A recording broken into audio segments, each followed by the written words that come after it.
Hare Krishna. So how does the Vedic scriptures reconcile the idea of creator with the existence of suffering in this world? The Vedic literature explains that suffering is a result of ignorance and attachment to the material world. So not directly caused by the creators. Its creator have nothing to do with our any sufferings in this material world. And this all the sufferings are caused by the ignorance and attachment towards material world. So as per Vedic philosophy, the existence of suffering in the world is actually a significant topic, especially when considering the nature of benevolent and omnipotent creator. The Vedic philosophy reconcile this apparent contradiction by attributing the suffering of ignorance and attachment of individual soul rather than to direct to be the action of creator. So we can see that we can take the example that a baby or a boy went and cast the fire and he got his hand burned. Now we cannot blame to the person who light the fire, that because that person light the fire and this baby burned his hand.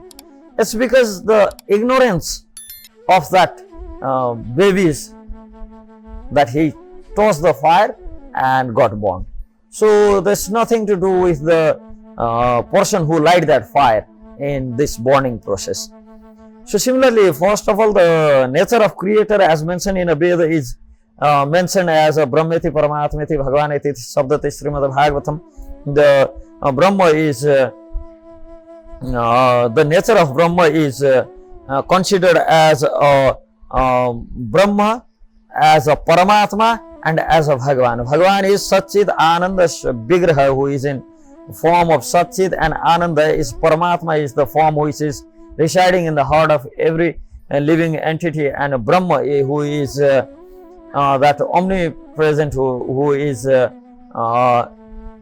present in everything and everywhere in all the state. So the cause of suffering is generally understood, or generally should be understood. It's because of ignorance and attachment as avidya, or the ignorance of fundamental concept in Vedic philosophy is that avidya, or the ignorance. Avidya refers to the ignorance of true nature of the self and ultimate reality.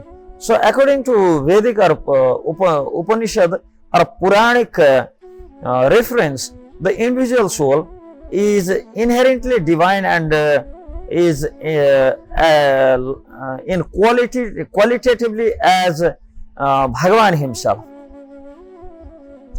But due to ignorance, it identifies this body, mind and ego, leading to the false sense of being enjoyer, which is creating the ignorance, and that ignorance is resulting as a suffering in this material world.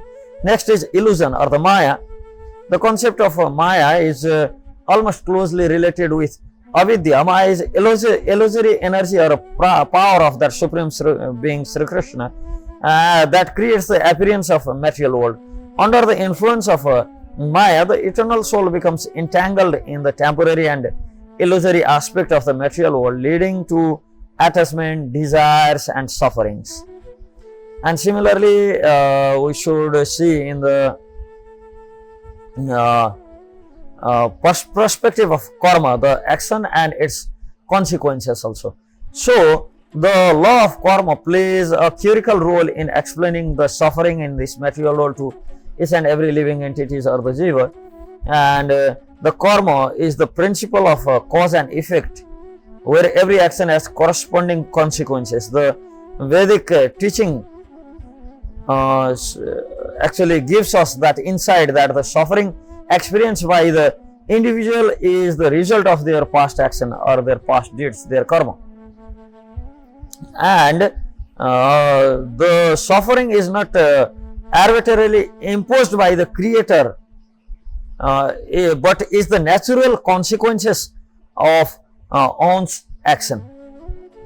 As there is famous story in Mahabharata where it's between Gautami Brahmani, Kal, death, and a hunter and the snake, where it gives the perspective that death of a boy, Brahman boy named Brahman boy, the son of Gautami, was blamed to the snake by one hunter called Arjunak, and that snake denies and says whatever I did was by the influence of the death himself.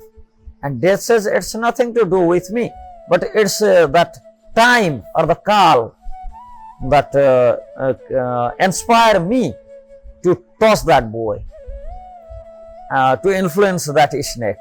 And Kal himself comes and says it's not me, it's his past deeds, his karma, what determined his lifespan and his death.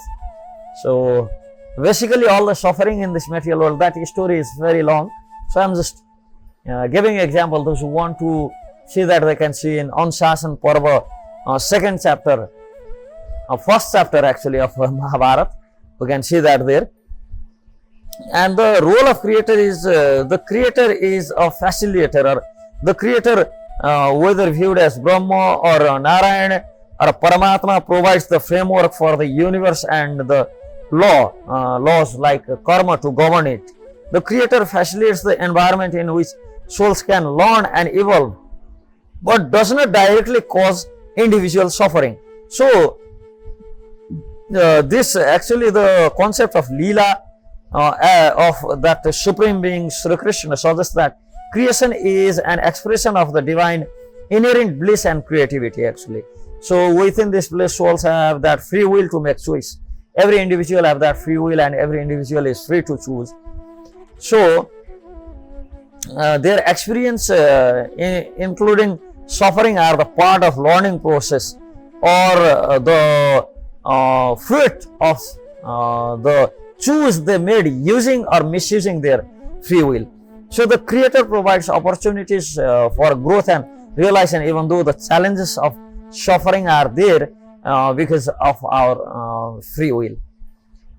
So for overcoming these sufferings, the ultimate solution to suffering according to Vedic source is self-realization. This involves realizing one's true nature as a Atma, which is eternal, pure, and the part and parcel of Parabrahma or Paramatma.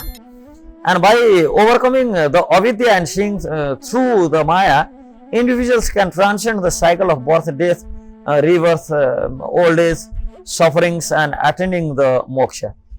And detachment and surrender, the Vedic scriptures advocate from detachment from the material desires and attachment towards practicing detachment or the vairagya, and surrendering to the divine will or the bhakti that helps individual align with their true nature and reduce suffering.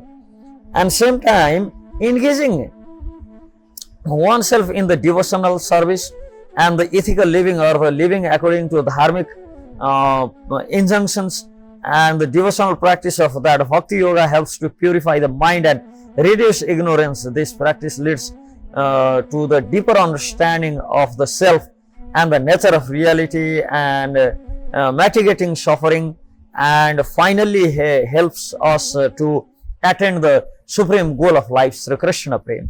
So the Vedic literatures, Upanishad and Puran, they reconcile the idea of creator with existing of suffering by emphasizing that suffering is a result of ignorant avidya and attachment towards the material world or the illusion or maya, and the natural consequences of one's own action.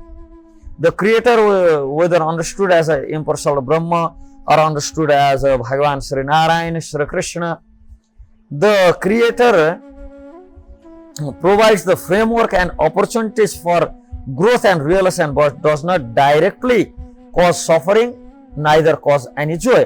Instead, suffering serves as a catalyst of self-awareness and spiritual evolution, ultimately leading the individual towards the realization of that true nature and helping us to attain that ultimate platform beyond the cycle of birth and death. Hare Krishna.